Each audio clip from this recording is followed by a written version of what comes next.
Joining us now from Israel, the Israeli government spokesman Mark Regev, who is in Jerusalem. Mark Regev, does Israel accept that it's been using phosphorus bombs, flashettes and fragmentation bombs? As your own reporter said, Israel only uses weapons that are acceptable in NATO forces, that are acceptable weapons used by other Western nations, democratic nations. We use no weapons whatsoever that are illegal under international convention or under international law. These weapons are not illegal under international law, but it is illegal to use them in civilian areas. And that's your allegation. Do you accept that you have been using them in civilian areas? Well, we're currently conducting our own internal investigation because of these sort of allegations. But I think it has to be said, the sort of report that we've just seen is methodologically very flawed. Ultimately, the fact that there was a combat zone, that there was fire, that the people were living, unfortunately, in a military zone where Hamas had turned civilian neighborhoods into places where they store weapons and explosives, where there were difficult firefights. It was almost by your report that Israel went in randomly and killed civilians. That's clearly not the case. The problem is that you have a 24-mile-long strip in which 1.5 million people live, and you, by your own word, have been throwing phosphorus and flashette and fragmentation bombs into this area, not illegal under international law, but nevertheless illegal to be put into civilian areas, and you knew them to be civilian. First of all, we're investigating because we take such allegations extremely seriously. But let's be clear here. You have to be very careful because Hamas controls the Gaza Strip, unfortunately, but they do.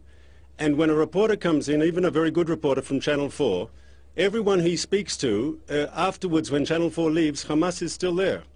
And for someone to say, well, the Israelis targeted my house because Hamas was shooting rockets from it, or in my basement Hamas had forcibly...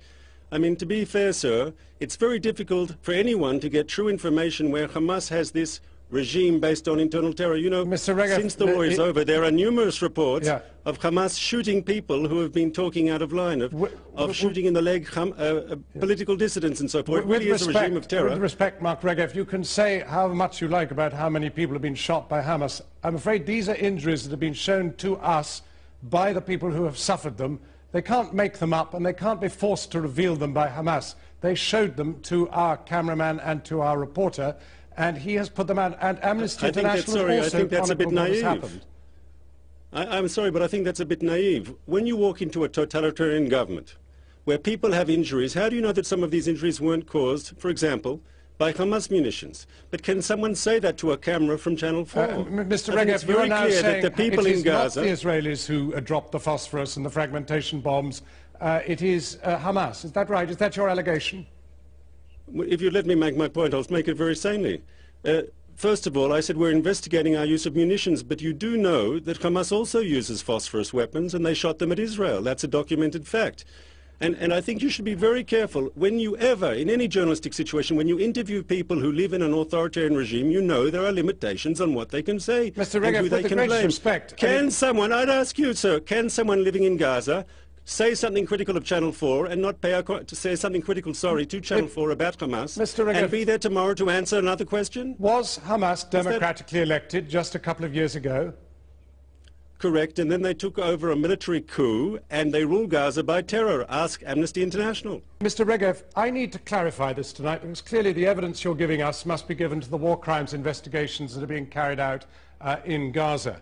You are saying that our evidence of flashettes, of phosphorus bombs, of fragmentation bombs, of shells that hit balconies and then spewed shrapnel around the walls, these things were done not by Israel, but by Hamas, correct?